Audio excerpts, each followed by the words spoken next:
Welcome to PU academy. मैं आप सभी के लिए बहुत इंपॉर्टेंट वीडियो लेके आई हूँ। आप पीएचडी इंटरव्यू में जाने से पहले इस वीडियो को एक बार पूरा अच्छे से वॉच कर लें। आपको इंटरव्यू देने में कोई भी प्रॉब्लम नहीं आने वाली है। एसएसजे यूनिवर्सिटी और कुमाऊं यूनिवर्सिटी दोनों ही यूनिवर्सिटी के पीएचडी एंट्रेंस होने वाले हैं। एसएसजे यूनिवर्सिटी के स्टार्ट हो गए हैं और कुमाऊं यूनिवर्सिटी के कुछ दिन बाद हैं। तो आप सभी के लिए ये वीडियो बहुत ज़्यादा इम्पॉर्टेंट है। अगर आपने अभी तक वो वीडियो नहीं देखा है एसएसजे यूनिवर्सिटी के स्टूडेंट्स ने, जिसमें मैंने आपको बताया है कि आपकी पीएचडी एंट्रेंस की फ़ीस कहाँ और कितनी जमा होगी और आपको कॉल लेटर कब और कहाँ से दिया जाएगा, तो आपको मैं लिंक प्रोवाइड करवा दूँगी डिस्क्रिप्शन में और आई टैब में। आप प्लीज़ पहले जाके उसको वॉच कर लें, ठीक है। और कुमाऊं यूनिवर्सिटी का कॉल लेटर अभी तक नहीं आया है। आपकी फ़ीस भी 300 रुपीज़ ही होगी, ठीक है। आपका ऑनलाइन आता है, आपकी फ़ी भी ऑनलाइन जाएगी। तो जैसे ही कोई भी अपडेट आती है आपको पीयू एकेडमी चैनल पे प्रोवाइड करवा दी जाएगी। इसलिए अगर आप सभी ने चैनल को सब्सक्राइब नहीं करा है तो चैनल को सब्सक्राइब कर लें। आपको ऐसी ही informative videos PU academy channel पर मिलती रहेंगी। तो देखिए, सबसे पहले मैं आपको कुछ बेसिक बातें बताना चाहती हूँ इस वीडियो में।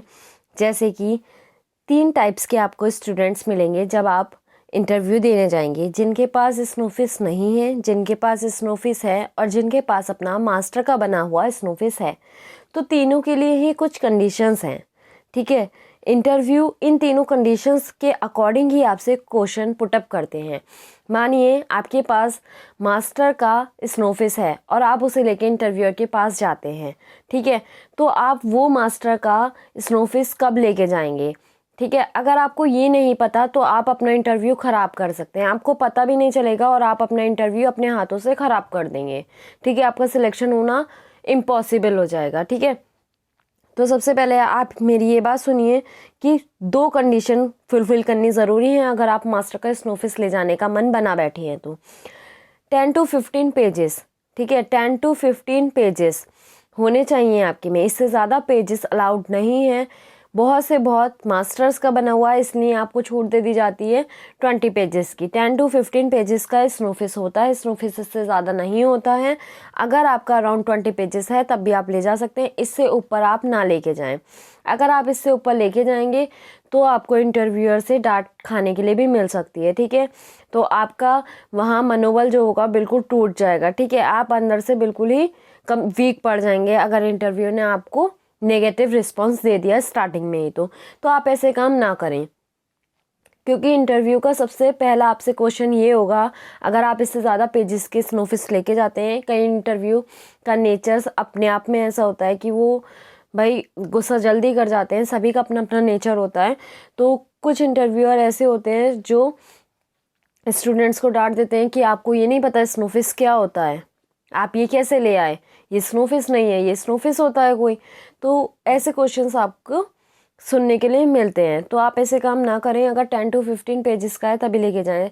फर्स्ट ऑफ ऑल मैं क्लियर कर देना चाहती हूँ स्नोफिस क्या होता है। स्नोफिस होता है वो जिसमें आपका लिखा होता है सारा डाटा। कौन सा डाटा?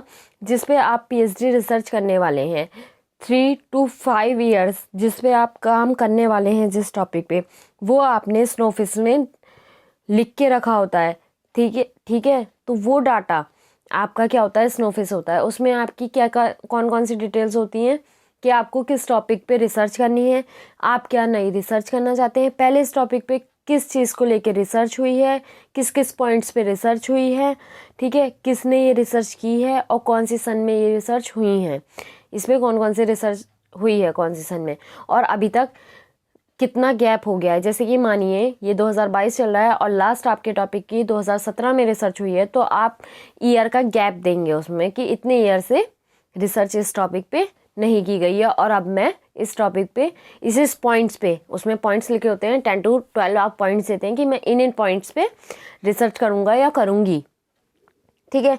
तो आई होप आपको स्नोफिस क्लियर हो गया होगा माइंड में। तो क्या है, तो स्नोफिस क्या है, आपका एक छोटा सा पीएचडी का इंटरव्यू होता है, कंक्लूजन होता है, जिस पे आपको वर्क करना होता है 3 से 5 साल, ठीक है।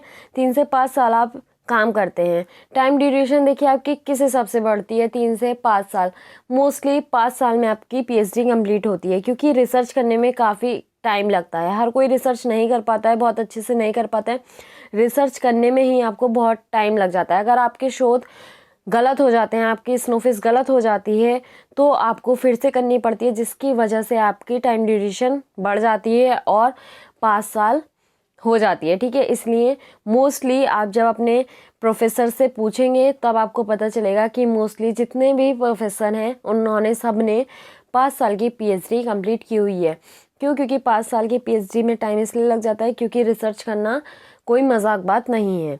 ठीक है, तो सेकेंड बात क्या आती है आपकी, अगर आपका 10 to 15 पेजेस के है स्नोफिस मास्टर में जो आपने बनाई थी, तो आप उसे कब लेके जाएंगे? जब वो आपका फेवरेट टॉपिक हो, मतलब जिसमें आपने डीप स्टडी कर रखी हो, आपको गहन अध्ययन हो उसका। ठीक है, अगर आपको लगता है कि मुझे आगे 3 से 5 साल इस टॉपिक पे रिसर्च कर सकता हूँ या कर सकती हूँ, करनी है, तभी आप लेके जाएं, क्योंकि इंटरव्यू आपसे आपका स्नोफिस देख के ही क्वेश्चन पुटअप करेगा। ठीक है, चाहे वो आपने न्यू स्नोफिस बनाया हो, चाहे वो आपका मास्टर का स्नोफिस हो। इंटरव्यू आपके अगर आप स्नोफिस देते हैं उसमें उन्हें टॉपिक लिखा दिख जाता है, तो वो आपको उसी टॉपिक से रिलेटेड क्वेश्चन पुटअप करेंगे।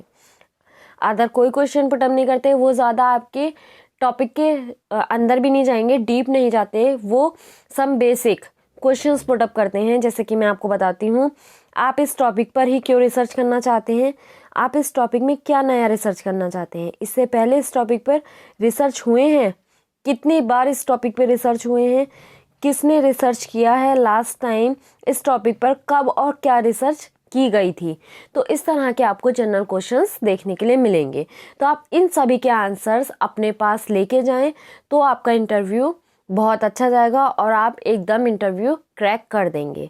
ठीक है, नेक्स्ट है, अगर आपने मास्टर बेस पे अपना फॉर्म फिल किया था पीएचडी एंट्रेंस का, ठीक है, और आपका जेआरएफ और नेट, क्योंकि अभी जेआरएफ और नेट का रिजल्ट पास आउट हुआ है, अगर आपका जेआरएफ और नेट निकला है, ठीक है, तो मुझसे क्योंकि पूछा जा रहा था, तो क्या हमें उसकी कॉपी लेके जानी चाहिए, क्या हमें उसकी मार्कशीट लेके जानी चाहिए?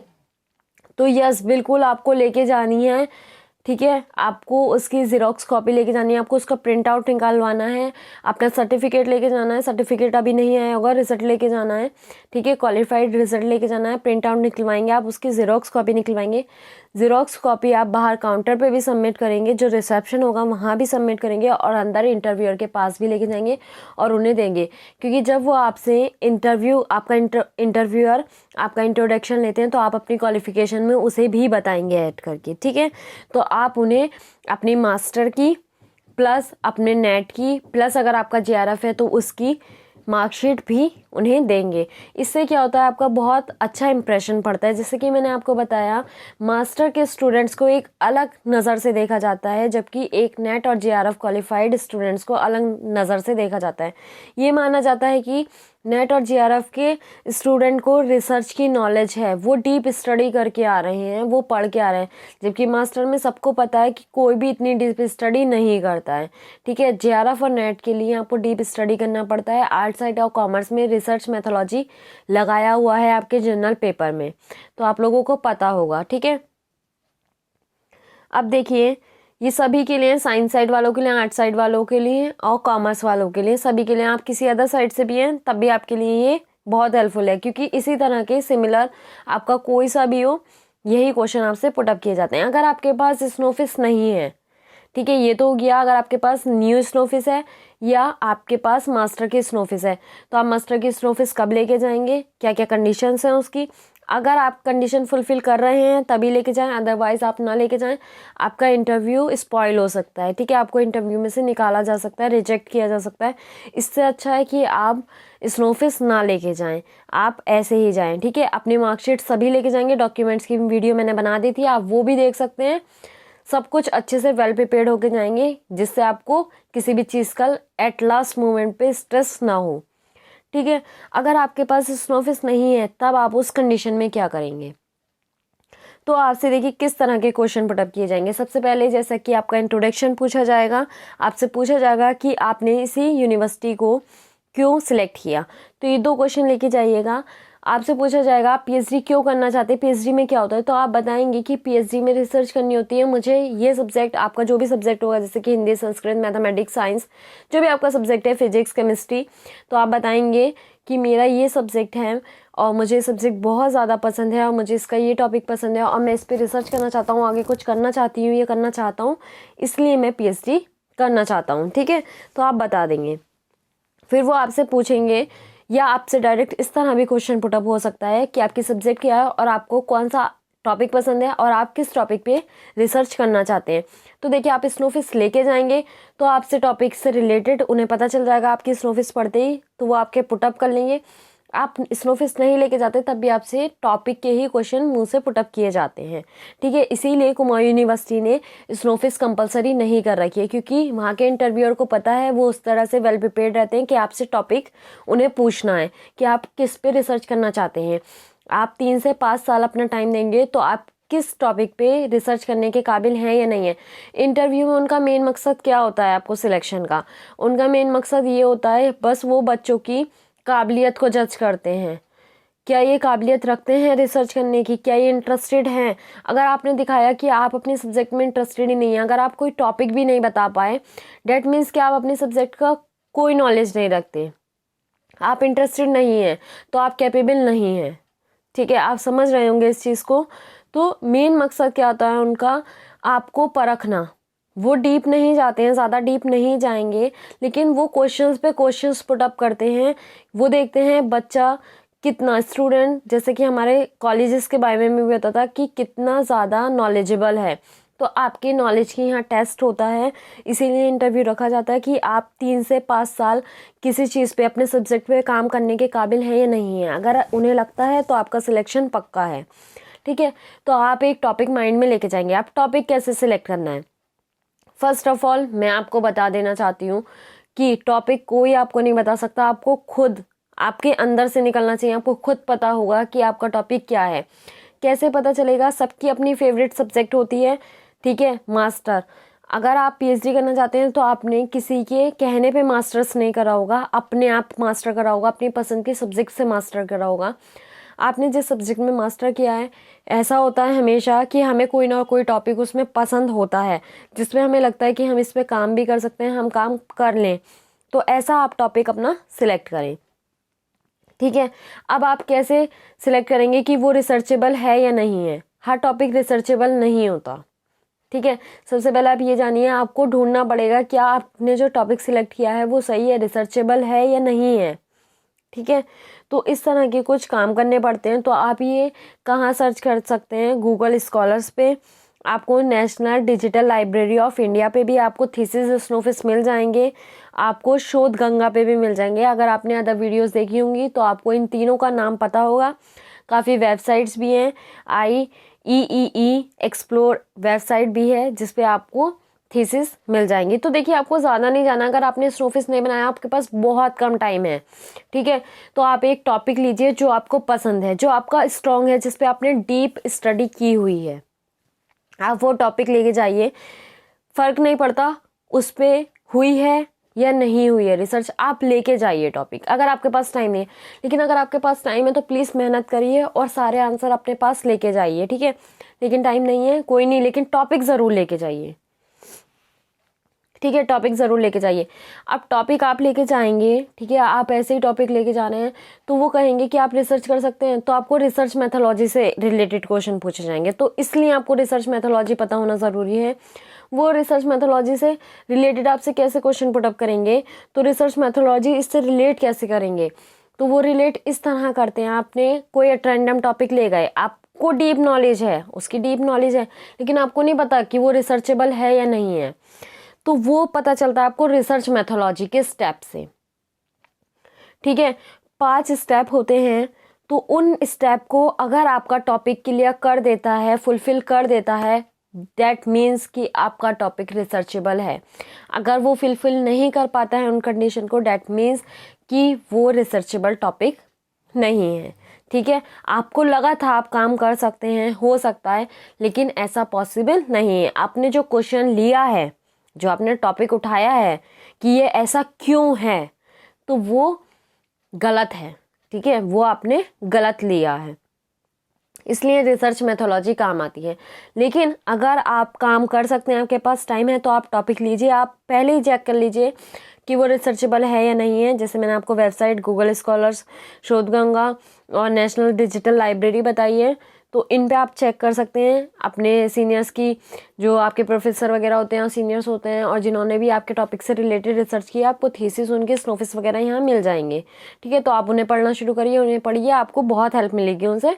आपको पता चलेगा कि आपके फील्ड में कितनी रिसर्च पहले हुई है, अभी तक कितनी हुई है, कितनी चल रही है, कब तक रुक गई है, या अभी भी कॉन्टिन्यूस है। ठीक है, तो आपको ये सारी चीज़ें पता चल जाएंगी। ठीक है,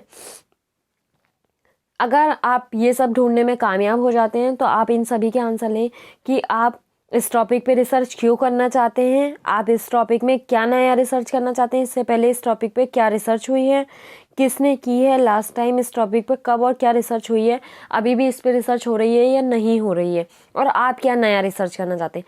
इन सभी सवालों के जवाब आप लेके जाएं, अगर आपके पास स्टोफिस नहीं है तब भी। लेकिन अगर आपके पास, आप इन सवालों के आंसर नहीं ले पा रहे हैं, तो आप रिसर्च मेथोलॉजी ज़रूर जान के जाएं, क्योंकि आपसे यहाँ से रिलेट क्वेश्चन पूछे जाएंगे। तो आइए रिसर्च मेथोलॉजी स्टार्ट करते हैं। अनुसंधान क्रियाविधि, अनुसंधान क्रियाविधि रिसर्च मेथोलॉजी को हिंदी में कहते हैं। ठीक है, आप अपनी सुटेबल लैंग्वेज में इंटरव्यू दे सकते हैं, हिंदी या इंग्लिश, बोथ लैंग्वेजेस का आप यूज़ कर सकते हैं, आप दोनों को मिला के भी दे सकते हैं। ठीक है, ऐसा कोई कंपलसरी नहीं है, आप जिसमें कंफर्टेबल हो उस लैंग्वेज को यूज़ कीजिएगा। ठीक है,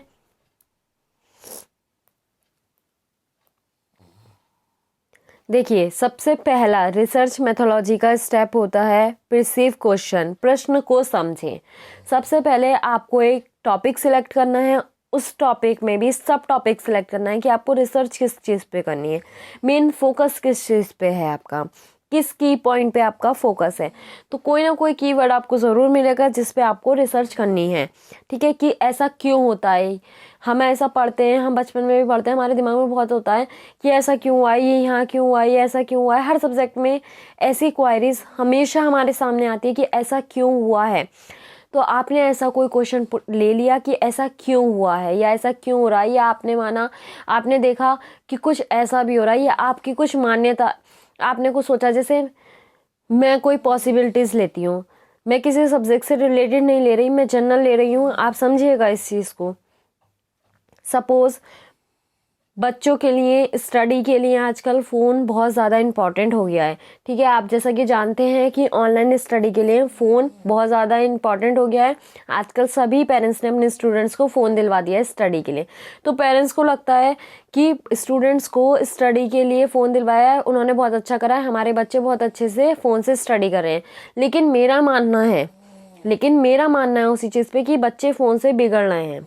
ठीक है, ये मैं मान रही हूँ, मुझे नहीं पता कि ये जो मैं मान रही हूँ सही है या नहीं है, क्या इस पर रिसर्च हो सकती है, नहीं हो सकती है, लेकिन मैंने माना कि जो फ़ोन है उससे बच्चे बिगड़ रहे हैं। ठीक है, अब देखिए नेक्स्ट सेकंड स्टेप क्या आएगा, परिकल्पना। ठीक है, फॉर्मुलेट, अब मैं उसको फॉर्मुलेट करूँगी, ये सबसे मेन होता है, फॉर्मुलेट कैसे करते हैं हम। ठीक है, मानिए मैंने 2 ग्रुप रखे। ठीक है, मैंने पहले बच्चों का देखा, मैंने देखा कि क्या कहते हैं बच्चे कैसे कर रहे हैं, क्या कर रहे हैं। मैंने 4 5 6 10 बच्चों का देखा, ऑब्जर्व करना स्टार्ट किया, मैंने उनका देखा, ऑब्जर्व किया, तो मुझे पता चला, मैंने उन्हें 2 ग्रुप में बांट दिया। एक ऐसे बच्चे जो फ़ोन से नहीं बिगड़ रहे हैं, एक ऐसे स्टूडेंट्स जो फ़ोन से बिगड़ रहे हैं। ठीक है, तो यहाँ मुझे पता, हाँ अगर एक स्टूडेंट भी निकला है तो ठीक है, हाँ जैसा मैं सोच रही थी, ठीक है, हाँ है ऐसे स्टूडेंट हैं जो फ़ोन से बिगड़ रहे हैं। ठीक है, तो आपको यहाँ क्लियर होगा कि हमें थोड़ा सा आगे बढ़ना चाहिए, एक बार एक स्टेप और देखना चाहिए। ठीक है, तो वो स्टेप आता है आपका थर्ड, टेस्ट हाइपोथेसिस। ठीक है, टेस्ट आती है आपकी परिकल्पना। तो फिर से ये हाइपोथेसिस को कहते हैं, तो टेस्ट, अब आप टेस्ट लगाएंगे। आप टेस्ट कैसे लगाएंगे, टेस्ट लगाने के लिए हमें उन्हें ऑब्जर्व करना पड़ता है। ठीक है, हमें देखना पड़ेगा क्या क्या कॉजेज ऐसे रहे हैं, क्या क्या कारण ऐसे रहे हैं जो वो बच्चा फ़ोन से बिगड़ा, और क्या क्या कारण ऐसे रहे हैं जो फ़ोन से बच्चा नहीं बिगड़ा। तो हमें उसके डीप अध्ययन करना पड़ेगा। मुझे उस पर रिसर्च करनी पड़ेगी, मुझे पढ़ना पड़ेगा, मुझे पता करना पड़ेगा कि हाँ हो सकता है कि सोशल मीडिया के थ्रू बच्चे बिगड़ रहे थे। मुझे पता चला, मैंने एक कॉज पता चला कि सोशल मीडिया के थ्रू बच्चे बिगड़ रहे थे, ठीक है। और क्या कहते हैं, गेमिंग के थ्रू बच्चे बिगड़ रहे थे। और मुझे पता चला कि जिन बच्चों को गेम में इंटरेस्ट नहीं था, वो अपनी जिनमें स्टडी में ज़्यादा इंटरेस्ट था, गेमिंग में इंटरेस्ट नहीं था, सोशल मीडिया में इंटरेस्ट नहीं था, तो ऐसे स्टूडेंट्स क्या थे जो स्टडी कर रहे थे फ़ोन से बिगड़े नहीं, और ऐसे स्टूडेंट कुछ जो फ़ोन से बिगड़ गए। तो मुझे कॉजेस पता चल गए, कारण पता चल गए, मैंने स्टडी करी, उनको ध्यान में रखा, ऑब्जर्व किया, ऑब्जर्वेशन किया। तो इस सब से मुझे क्या पता चला, तो ये चीज़ क्या होती है, ऑब्जर्वेशन, टेस्ट लगाने, कारण पता करने, तो ये क्या होता है, टेस्ट। इसको कहते हैं तीसरा स्टेप होता है आपका टेस्ट, ठीक है। अब आया आपका फोर्थ स्टेप, ड्रॉ कंक्लूजन्स। अब आप कंक्लूजन लिखना स्टार्ट करेंगे कि जो मैंने कंक्लूजन टेस्ट में निकाला था, मुझे कॉजेस पता चले, ठीक है, उसके बेस में आप कोई कंक्लूजन निकालेंगे, किसी नतीजे पे तो पहुंचेंगे आप। तो मैं भी पहुंची कि भाई हाँ, ऐसे तो बहुत सारे बच्चे थे, कहाँ मैंने तो मान के चली थी, लेकिन लास्ट तक मुझे पता चला कि ऐसे स्टूडेंट 60 से 70% ऐसे स्टूडेंट्स हैं जो फ़ोन से बिगड़ रहे हैं, स्टडी नहीं करते हैं, ठीक है। पेरेंट्स को दिखाते हैं कि हम स्टडी कर रहे हैं, लेकिन स्टडी नहीं कर रहे हैं वो। तो ऐसे स्टूडेंट्स मुझे तो काफ़ी सारे मिल गए, तो मैंने उनका कंक्लूजन लिख दिया, ठीक है। तो आप ड्रॉ करेंगे कंक्लूजन कि उनके क्या क्या कॉजेज रहे हैं, क्या क्या कारण रहे हैं, तो वो आ जाएगा आपका कंक्लूजन में, निष्कर्ष में, ठीक है। अब देखिए लास्ट और फाइनल स्टेप क्या होता है। हाँ, इसका एक महत्वपूर्ण और होता है रोल कंक्लूजन का। कंक्लूजन का महत्वपूर्ण रोल क्या होता है, जो आपने प्रश्न लिया था, जैसे कि मैंने माना था कि स्टूडेंट फ़ोन से बिगड़ रहे हैं, मुझे नहीं पता था बिगड़ रहे हैं नहीं बिगड़ रहे हैं, लेकिन मुझे लगा कहीं ना कहीं ऐसा हो सकता है कि स्टूडेंट स्टडी ना करते हो और वो फ़ोन चलाते हो, पेरेंट्स से झूठ बोलते हो। तो वो क्या है, मैंने अपने निष्कर्ष से रिलेट कर दिया। निष्कर्ष में ये साबित हो गया कि जो मैंने सोचा था वो एग्जिट करता है। डैट मीन्स कि जो मैंने लिया था वो रिसर्चेबल टॉपिक है। अगर आपका कंक्लूजन आपके क्वेश्चन से नहीं रिलेट कर रहा, नहीं मिला, डैट मीन्स कि वो रिसर्चेबल टॉपिक नहीं है। आप उस टॉपिक को छोड़ेंगे और न्यू टॉपिक लेंगे, आप उसकी रिपोर्ट नहीं बना सकते। तो इससे रिसर्च मेथोलॉजी से इस तरह आपको पता चलता है कि आपका रिसर्चेबल टॉपिक है या नहीं है। आई होप आपको समझ में आ गया होगा। एक बार फिर रिवाइंड करके देख सकते हैं। अभी वीडियो है, अभी बंद करके मत जाइएगा, आपको काफ़ी कुछ जानने के लिए मिलने वाला है, ठीक है। तो सबसे पहले आपको पता चल गया होगा कि हम क्वेश्चन लेते हैं, फिर परिकल्पना करते हैं, ठीक है, फिर हम टेस्ट करते हैं, उस पर एक टेस्ट लगाते हैं। टेस्ट क्या होता है, ऑब्जर्व करना, काफ़ी टाइम तक उस पर काम करते रहना, किसी चीज़ पे टेस्ट होता है वो।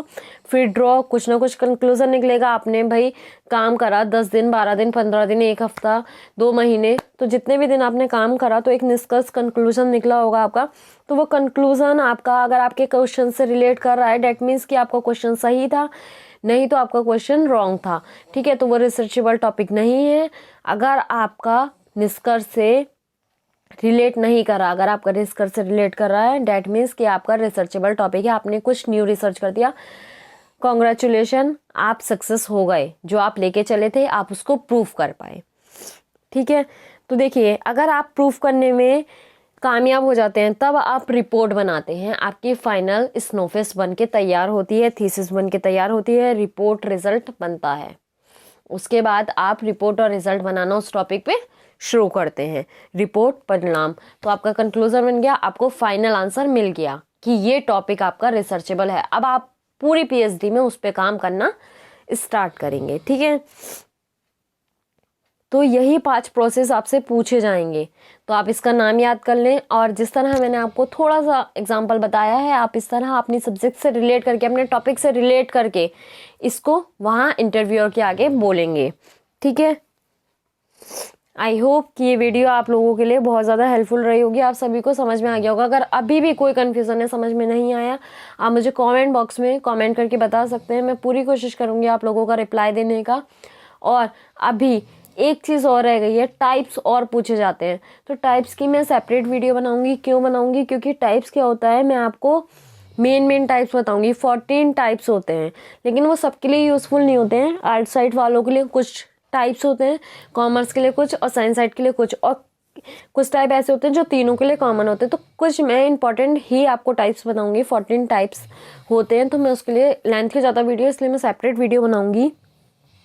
इसलिए अगर आपने चैनल को सब्सक्राइब नहीं करा है तो चैनल को सब्सक्राइब कर लें।